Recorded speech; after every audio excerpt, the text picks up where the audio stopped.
Hi guys, and welcome to my first Tippy Tuesday.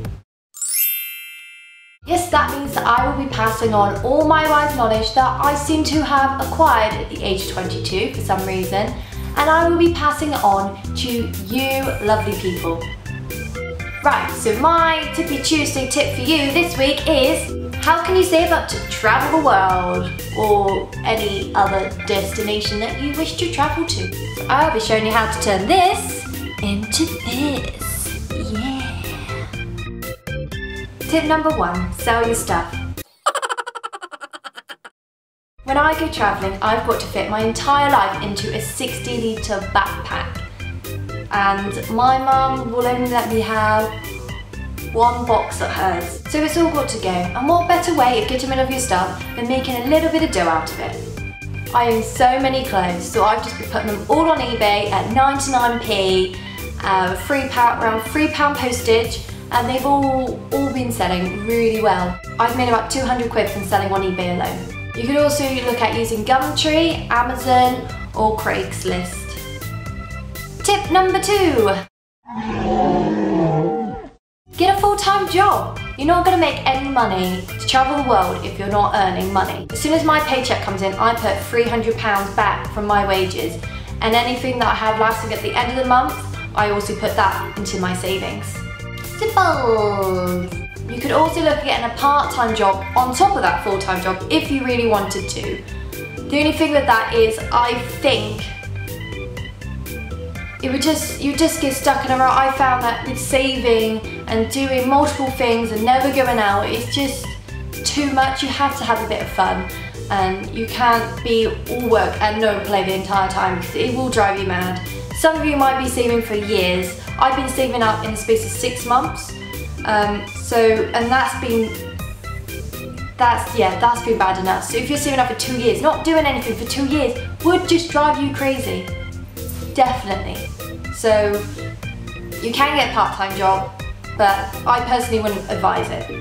Tip number 3. This is the one that most of you will probably hate.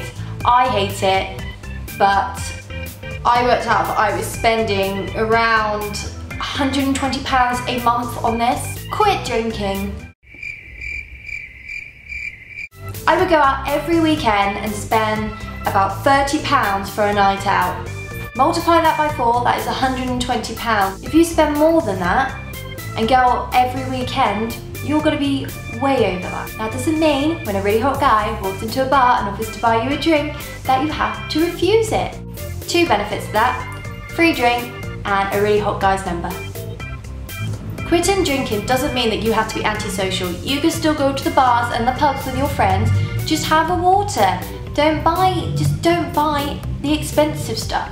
Water here in the UK costs nothing at a bar. You could go out and have a free night completely sober. I follow in the footsteps of my best friend Georgia. She would go out every night with us lot completely sober because she would have to drive home to go to work at 7 AM in the morning. She did this probably every weekend for about 2 years. If she can do it, she is the most unorganised person ever. I bloody love her, but she's not the most organised person ever. But if she can do it and get to work in on time, then you guys definitely can. This one is for all you clothes addicts out there. No more clothes shopping. This was another really hard one for me. I loved going out and buying clothes, and I would spend probably more than I did on drinking because, let's face it, clothes are expensive. And just a dress or something might cost you 50 quid for a decent one, unless you go to Primark, where you could probably get one for £10, but then you end up buying loads more stuff and it adds up. I would be spending about £200 at least on clothes each month. It didn't help that when I go shopping with my flatmate, she would say that everything looked good and then I would just have to buy it. So that is another £200 saved, guys, so well done. have a budget on your groceries. I try to spend between £30 and £60 a month. I try to tend to go down to the 30 route, but when you have to buy the expensive stuff like the cheese and the meats, it adds up and then it does get a little bit more expensive. So I always make sure that it stops at £60. I also do all my food shopping online. I know you have to pay for delivery, usually about £3, £3.50. But you can see how much you're spending rather than going, oh, I fancy that, and I fancy that. Let's bung it in and see how much it costs at the end. Because then you're at the till and it's more than you expected to be, and then you have to pay it anyway because it's too embarrassing to see that you can't afford it. Here is another foodie tip. Cook at home. Eating out at restaurants and pubs is extortionate and it all adds up. You can't go out every weekend or every night. Like some people do that. I don't know who, but I'm sure there's people in the world that go out and eat every night or get a takeaway or something.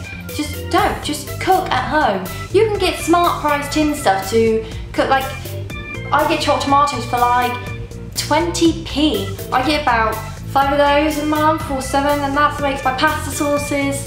I eat a lot of pasta, but it's like the best food ever, to be fair, so that is not a problem. Who doesn't like a bit of pasta?